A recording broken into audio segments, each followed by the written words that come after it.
Hello, everyone. I'm Ian Nicholas, joined by my co-host Cortland Parrott for the first episode of Rams Revealed of a podcast. And today we are joined by a very special guest, one of the most beloved figures in the new Canaan athletic community, and a coach that I had a lot of fun with and a lot of experience with when I played for the New Canaan football program, the strength and conditioning coordinator for the football team, as well as the outside linebacker coach, Jason Miska. Coach, thanks for joining us today. Thank you for having me, Ian and Cortland. Yep. So in this podcast, we'll cover a little bit about your backstory, how you were, your high school and college career, and then we'll get to your coaching career and what you've really gone. Awesome. So you came out of high school as a basketball and football player, correct? Yes, correct. You were Notre Dame High School up in Bridgeport. You were all Connecticut pro football team and basketball team in 1991.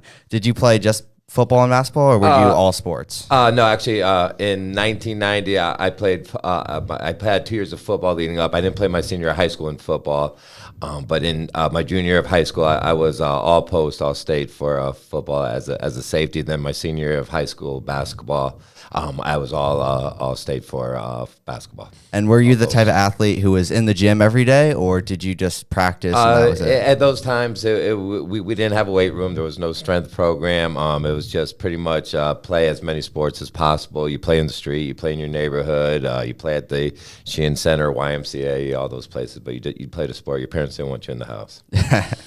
I'm sure. And then you went to Auburn. Yes, after high school, actually, I didn't get offered any scholarships. Had a decent SAT score. I was actually, in high school, I was shot at by a Latin king after I had gotten into a fight after school. Really? They came back after one of our basketball games, and they shot at me, and they missed me, and they hit our janitor. But my parents told me I was either to join the Marine Corps or I was sent down south to Auburn, so I didn't have a lot of choices in the matter. Well, it seems like you definitely made the most of, I guess, the given situation that you had. Sir. And you obviously were a star at Auburn at the linebacker position. It's really an amazing story. I mean, obviously you were a great football player in high school, but you weren't highly recruited and you weren't that big in high school. No, as you mentioned. Pounds. Yeah, you're soaking wet, I guess, in a sense. And then there wasn't really a program there to get bigger. And then all of a sudden you go to Auburn, you work your tail off, and, you become this All-American player who had some awesome, really individual games there at Auburn. So maybe describe to us how you made that transformation and how you've helped athletes here at NCHS make that transformation throughout their careers that you didn't have the opportunity to do so at your high school level. Correct. However, we thought down south is, in terms of some of the education, they were kind of ahead of the curve in training and the nutrition program and what they were doing for their athletes down there. So that was a main component of how I was able to be successful, was the ability, was being taught how to maximize my athletic ability, my strength, and to work towards that goal, and trying to bring that attitude and resolve and thought process here to New Canaan High School. So you walked on at Auburn. You earned a starting job in 1993.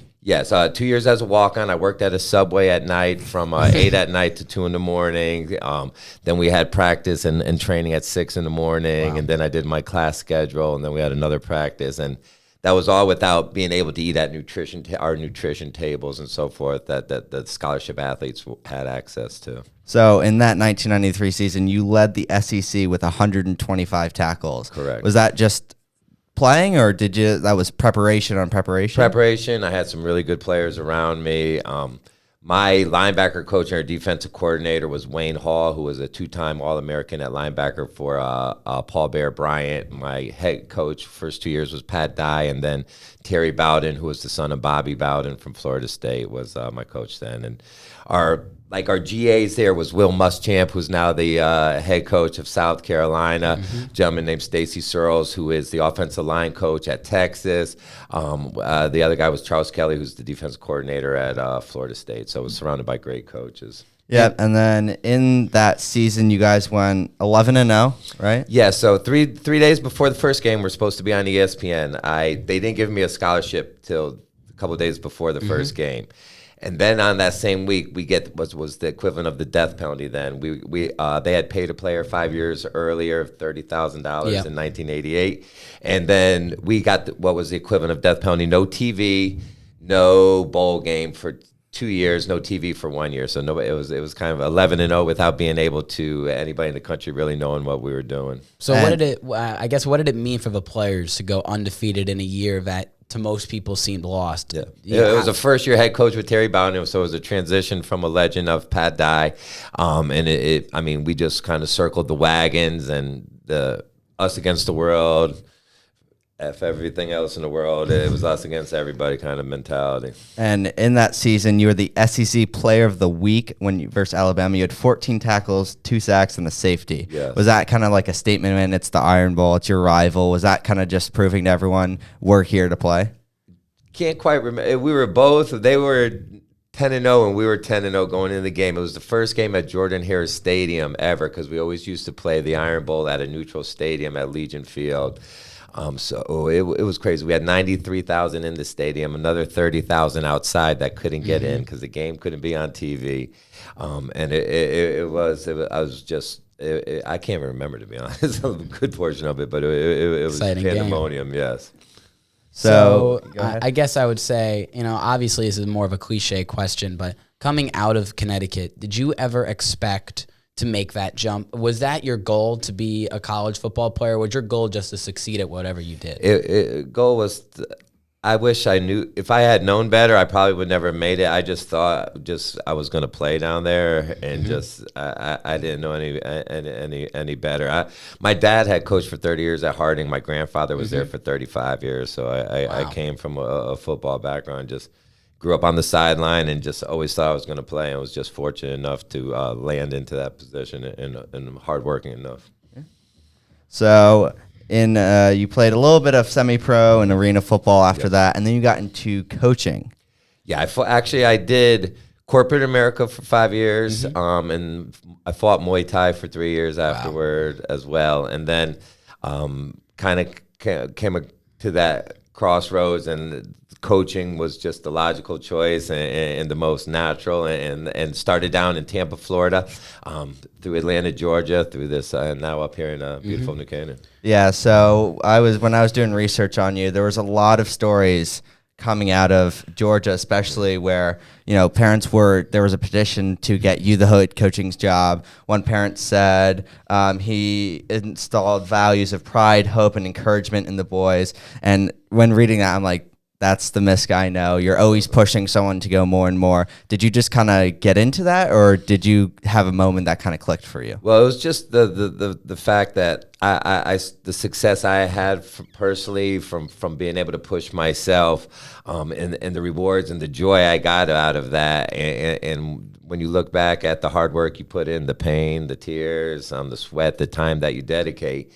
And in the retrospect of it, I saw what it did for me, and tried to just instill that little 10% or 5% that I can help instill in a young man's life, young woman's life, to get them to their dreams and get them that kind of euphoric feeling that you get from pushing yourself as hard as you can. And I guess to go a little off topic and about your coaching style and what you bring to the players, I remember the first time I saw you, it was at the Future Ram Camp in 6th grade, and I didn't really know too many people back then. And it was just, it was a fun time. And then we did like warm-ups, and you were just drilling us. And I was a little scared, not going to lie. And I kind of realized like football in this town was something special. Yes. That you just came in there with intensity. But then as I got to know you and grow this relationship with you, I realized that you care so much for the players here, no matter if you're in Georgia or Tampa or now here in Connecticut. So I guess I would say, how important is it to get players going from such a young age, and how important is that summer camp to the program here at New Canaan's success? It is, and especially with the youth on this area. And I say you guys are like little lion clubs. You test your limits and boundaries as far as you could get away with something, and getting the younger better. It's like a puppy dog. The more you train, the more you put in, the more you love them up. Sometimes it's a kick in the butt. Sometimes it's a pat on the back to get them going. And my dad, his best words of advice he ever gave me, he goes, the kid that has had the worst day after a practice or after a lift, you put your hand around his shoulder and you tell him, hey, what's going on? Or good job, you'll get better tomorrow. Because you never know what's going on at a kid's home. You could live in a 5,000 square foot house and still not have the proper parent there, or you may not have the right meal to eat, as some of the kids I had down in Georgia. So it runs the gambit with the kids, and as you show a kid that you'll run through a wall for them, you'll get the same from that kid. So it's a give and take relationship. Yeah. So you started here at New Canaan in 2014. Yes. And you're more for football. You're the outside linebacker coach. Right. You're also the strength and conditioning coach. A few years ago, you introduced a program called Platform. Do you want to talk a little bit about that? Yeah. So what happens is the strength coach at Sacred Heart University, with a couple of his programmers there, started a platform application based upon their strength training principles and concepts with it, and basically what it streamlines the entire workout. And the program has been great to us. They constantly make modifications on it. We designed the program. It gives us your design ability. It also has videos for when a kid is not there. It tracks kids based upon their performance, their attendance, their gains. So it's just an amazing streamlined program that saves a strength coach time and also enables the athlete to maximize their abilities based on that program. And as the outside linebacker coach, obviously you're coaching some of the bigger players on the team. I mean, you've seen guys in the last few years like Garrett Braden, who's just ripped, and Chris Caratu, who, is probably going to head out to a big college, smartest guy in the school. Zach Allen was another outside linebacker. Are those guys that really benefited from the program? And talk about the gains they made from freshman year when they walked in to where they graduated or will be graduating in Caratu's case. Well, of course, yeah. You're looking at the top end kids that they're generally going to get their results no matter what they do. With that platform, like a platform, and what we do with our program, we're a bottom up builder on it. If you're going to see, we're going to get our last guy in that food chain out there, and we're going to get him stronger and better and faster. And your top end guys they're always going to work. They're, like you guys did. I mean, Cortland comes in there like a beast when he's in there on it. Those seniors, the guys that put the time in, they know the program now, and they know how to work it and maximize it. But yeah, you see the top end guys, they're gonna get those results. But I really get my joy from those guys that are on the lower end of that totem pole that have all of a sudden seen like, oh shoot, my body looks different now. I can actually do a function that I never could do before. And I hate to use example, but a kid like was it Nicholas Cortland? He's one of the he couldn't even bend his knees before, and now kids doing a lot more movement. I mean, granted, it's not beautiful right now, but he's so much further ahead than he ever was, and his confidence has come along. And there's plenty of kids that you can use as an example for that. Yeah, I remember I was talking to Coach Marinelli before, I believe, a Turkey Bowl this year, and he said he doesn't coach for players. I mean, not to take a shot at Drew Pine. Yeah. He coaches for those lower-end guys who he wants to build up. Yeah. And he mentioned a guy like Jaden Consport. Yeah, that's a huge one. Yeah, that's a great one for it. Yeah. And, I know you get to work with a lot of different sports, too, yes. not just football, even though you coach football specifically. But how exciting is it for you to see a guy who you walk in day one and you see that potential's there to make changes, and then he puts the dedication in? It's gorgeous, and there's so many kids that have written their own kind of stories based upon it, and you get that gratification. Plus, I mean, I'm coaching at a good time in a young man's body kind of physiology. He, as a freshman, sophomore, puberty hasn't really set in. Their testosterone levels aren't very high yet. And then as you guys kind of progress, your bodies change, and part of it's hard work and all that. And then the other part is just human anatomy. And in the next few years, what is your goal? Like, I believe last year you guys got new equipment, new racks. What do you see the future of the strength program and all the athletics here? Yeah, I mean, and I know, say not every sport is into the strength training aspect, but if you can, when you guys get a chance, check out Staples. Actually, just redid their entire weight room, and it looks ridiculous. Mm-hmm. St. Joe's just added $5 million to their facility up there, and those are some of the schools that do very well athletically, and we are too. And you have to keep up with the times. It's kind of like the trickle down theory. I mean, whatever's done in whatever pro sport kind of trickles into the college. You see, every college now has the most amazing strength training facilities. They have nutrition programs. They have 4, 5, 7 coaches dedicated to that strength program out there, and it has to trickle down. And we have to stay ahead of the curve. And as a strength coach, you can only teach what you've been taught. So I have to keep on sharpening my tools as well. I go down to Auburn once a year, find out what they're doing. With Coach Marinelli's son John's at Arizona, so we learn what they're doing there. I talked to Washington State for what they were doing with their baseball program. So every sport has its also kind of nuances within the sport on how they train, but 60-70% of it is a base strength training, athletic training form. And if you had to give one piece of advice to, say, an 8th grader coming into the high school and they're like, oh, I want to play on varsity, what's the one tip you have for them? Is it around fitness or is it just mental? Mental and fitness coincide with each other. I mean, those ties are so strong because it's hard to be strong mentally without being strong physically on it to kind of help back it up. And it's hard to be strong physically if you're not strong mentally on it. So what I would give them advice is just stay with it because it is routine. It's a building block. Each day you get a little stronger, a little more flexible. You get a little bit more athletic, and there's training within that cycle, but you have to stick with it or you're not going to maximize your gains. And I guess going to a different topic here and talking about that middle of the road of your coaching career where you were at Georgia and you were obviously having great success there and you had built a community there in a sense. And then you come back home to New Canaan or to Bridgeport into the Fairfield County community. Yeah. What drew you back to coming home and what drew you to the program? What were those initial talks with Coach Marinelli and Coach Silvestri like? Yeah, it was tough. Actually, the talks were for a couple years. I had seen Coach Marinelli when I had come up here 2 years before they hired me, and they were looking for a slot and it just didn't work out at that time. And there's very few places I would have left in Georgia to come up here. My coaching down in Georgia, the last year I coached down there, we had 9 kids go Division I, 18 kids go on to play college football. I got to coach in all-star games where I had kids like Grady Jarrett, Sheldon Rankins, Dalvin Tomlinson, Stephon Tuitt.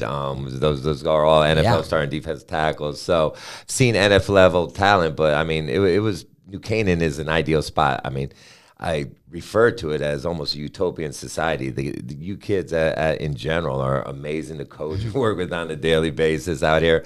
I mean, granted, we don't have, say, as much fast twitch muscle as where I was in Georgia, but the work ethics there, the community is amazing. I mean, there was no other place I'd rather go. I even talking about universities where you could coach at it. I truly enjoy coaching here. I enjoy the kids. I enjoy the community. So it's been awesome.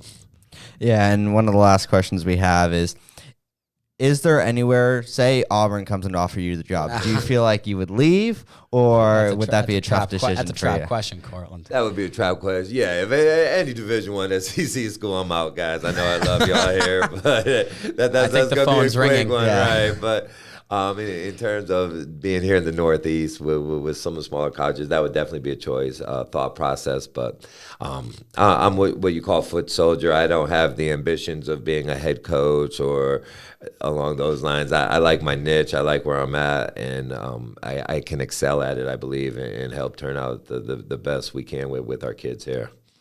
Well, this has been really awesome for a first episode, Coach. We really didn't have anyone else that we would want to kick it off with and tell about you and a really fantastic story here. And you're heading into year 6 here at the high school. Yes, sir. So I bet it will be a good one. Football team, there's a lot of changes coming, but I bet it's going to be a lot of good change. In the rest of the athletics, all the athletes, we hope you do really good work with them. So thank you so much for joining us, Coach Miska, Cortland. Thank you for being my wingman. Yeah, of course. And anything else you want to say before we head out of this? No, we'll just be back in a couple of weeks with someone new. We're talking about Marinelli, Silvestri, maybe the other coaches, Bloss, different coaches around the high school. Yeah. So if anyone wants to have someone in mind, just tell them to hit us up. I will definitely do that. And you guys have done an awesome job as former athletes and as athletes and knowing the games and just watching you, because I'm at quite a few sport events as well. Y'all have been doing a great job with it. And thank you. Kind of help elevating these sports programs, because, I mean, granted, people get here, but these are other various mediums that you could communicate and talk about the programs and what we're doing here that sometimes nobody knows what the hell's going on. Yep. So it's great. Yeah, like everyone knows, you're a football player, you played at Auburn, but they don't know the backstory. They don't know the little details. And the same thing with like the that. Student athletes, too. We try to find out the most about them. And we try to do everything we can. And that's what I'm saying. Y'all kids are doing so much here. I mean, shoot, do it on yourselves, too, what you guys do. And I see you guys Cortland, you're at a weight room. Then I'm getting paid for doing all this stuff. I'm working a game. I'm working a weight room. And you're at all the same spots, putting the same hours in and working it. So keep it up. And you're in every place, too. You guys are everywhere, and you're putting your time in. It's going to pay off on the back run, I promise you. It's just like what you do in the weight room, what y'all are doing here with this type of communication and learning, it's going to pay off for y'all. It's going to be great.